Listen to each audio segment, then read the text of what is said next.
Good evening, I'm your host, and tonight we venture into the vast, often untamed landscapes of our neighbor to the north, Canada, a country known for its sprawling wilderness, serene lakes, and quiet towns. But beneath this tranquil surface lies a current of the unexplained, a history filled with stories that defy logic and linger in the shadows of the mind.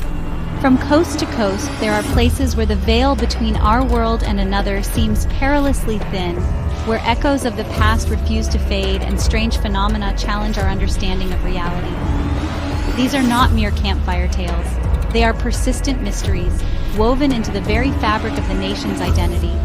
Tonight, we explore 10 Canadian locations that may very well haunt your dreams. Our journey begins off the coast of Nova Scotia on a small, unassuming island that has tormented treasure hunters for over 200 years. This is Oak Island, home to a legend so powerful, so enigmatic, it has become one of the world's greatest unsolved mysteries. The story begins in 1795, when Daniel McGinnis discovered a circular depression beneath an old oak tree. It was the start of an obsession, a descent into a puzzle box constructed by an unknown ingenious hand. As McGinnis and his friends began to dig, they unearthed a series of oak platforms every 10 feet. They found layers of charcoal putty coconut fiber, materials not native to the island. It was a man-made pit, a carefully engineered vault designed not just to hide a treasure, but to protect it with deadly determination. We now travel far to the north to the remote and forbidding wilderness of the Northwest Territories. Here lies a place so isolated, so steeped in darkness, it has earned a terrifying name, the Headless Valley. This is the Nahanni National Park Reserve, a landscape of breathtaking beauty and unspeakable horror. For over a century, this valley has been the final resting place for prospectors and adventurers who dared to enter its domain, only to be found mysteriously, gruesomely, without their heads. The legend began in 1908 with the McLeod brothers, Willie and Frank. Lured by tales of lost gold mines, they journeyed deep into the Nahanni Valley. They were never seen alive again. A year later, a search party found their skeletons, lying in their sleeping bags, their heads completely severed from their bodies. There was no sign of a struggle, no evidence of an animal attack. Their rifles lay beside them, untouched. It was as if they had been executed in their sleep by a silent, unseen force. Our next mystery takes us to the shores of one of North America's Great Lakes. Lake Ontario is a vast body of water, its depths holding countless shipwreck secrets. But for residents living near its southern shores, the lake holds something else, something far more unsettling.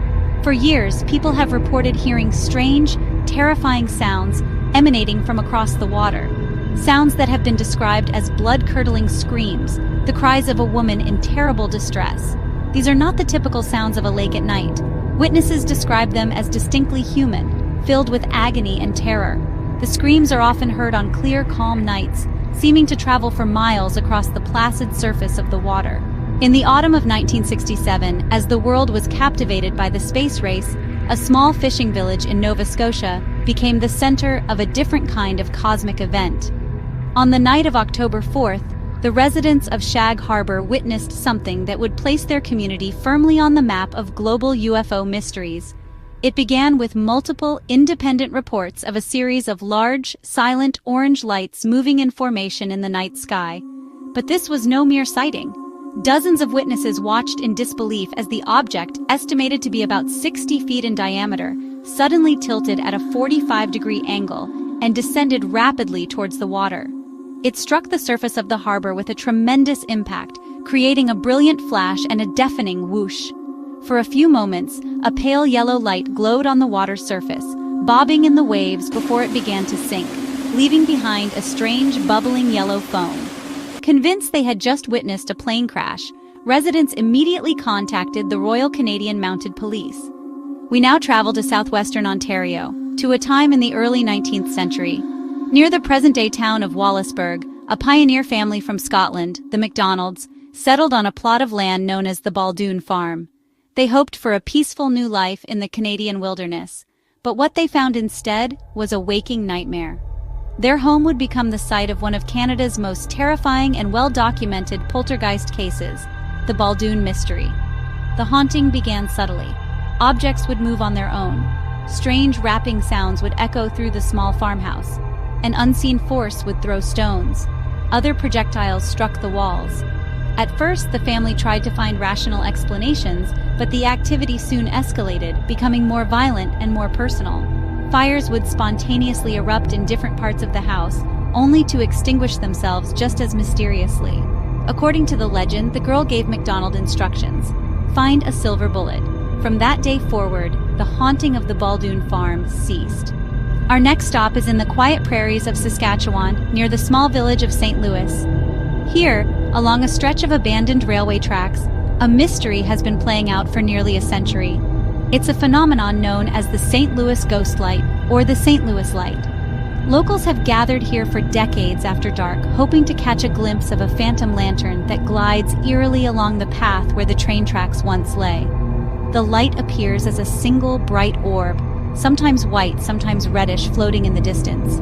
It sways back and forth, as if being carried by someone walking along the old rail line. It tells the story of a railway brakeman who was working on the line many years ago, his ghostly lantern held high as he searches endlessly for his missing head. Buried deep beneath a quiet field in rural Ontario, near the village of Carp, lies a relic of a time when the world held its breath. This is the Diefenbunker, a massive 4-story underground fortress built in secret between 1959 and 1961. Its official name was Canadian Forces Station Carp, but it was colloquially named after the Prime Minister who commissioned it, John Diefenbaker. Its purpose was chillingly simple: to shelter the highest levels of Canada's government and military in the event of a nuclear war. It was designed to be a self-sufficient ark, capable of withstanding a 5-megaton nuclear blast from just over a mile away. Inside its 3-foot-thick steel-reinforced walls, over 500 people could live and work for 30 days, completely sealed off from the radioactive wasteland above. The air is cool and still, and the endless concrete corridors echo with the ghosts of a crisis that thankfully never came. In the heart of Toronto, one of Canada's busiest and most modern cities, stands a historic Victorian mansion that seems to exist in another time. Today it is known as the Keg Mansion, a popular steakhouse where people gather for fine dining. But beneath the clatter of silverware and cheerful conversation lies a history of tragedy and sorrow. Many believe former residents have never truly left; their spectral presence lingers in the grand wood-paneled rooms. Originally built in 1867 for the McMaster family, later home to Hart Massey and his family. Stories center on Lillian, devastated by her mother's death.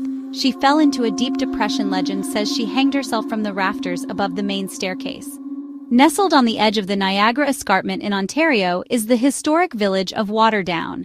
By day, it's a charming community with quaint shops, scenic waterfalls. But when darkness falls, a different side of Waterdown emerges. The village is said to be one of the most haunted places in the province. Old streets, cemeteries, dark forests teeming with spirits whose stories are shared on the famous Waterdown ghost walks. One of the most enduring legends is that of the Lady in White. She is said to be the ghost of a young bride from the 19th century, tragically murdered on her wedding night. Her spirit is now seen wandering the forested trails near the Great Falls, eternally searching for her lost love. Hikers and late-night strollers have reported sightings: a luminous, ethereal figure in a white dress drifting silently between the trees, her sorrowful presence leaving a deep chill in the air. Our final destination takes us to the sun-drenched landscape of the Okanagan Valley in British Columbia. Here, in a seemingly arid region, lies one of Canada's most bizarre and mystifying natural wonders: Spotted Lake. For most of the year, it looks like any other small body of water. But in the heat of summer, a strange transformation occurs. The lake evaporates, leaving behind hundreds of large, circular pools, each a different, vibrant color. The result is a polka-dotted landscape that looks utterly alien. The pools range in color from deep blue-green, bright yellow, purple, pink. This otherworldly appearance is caused by the lake's unique and highly concentrated mineral composition. For the Silks people of the Okanagan Nation, this is not just a geological curiosity.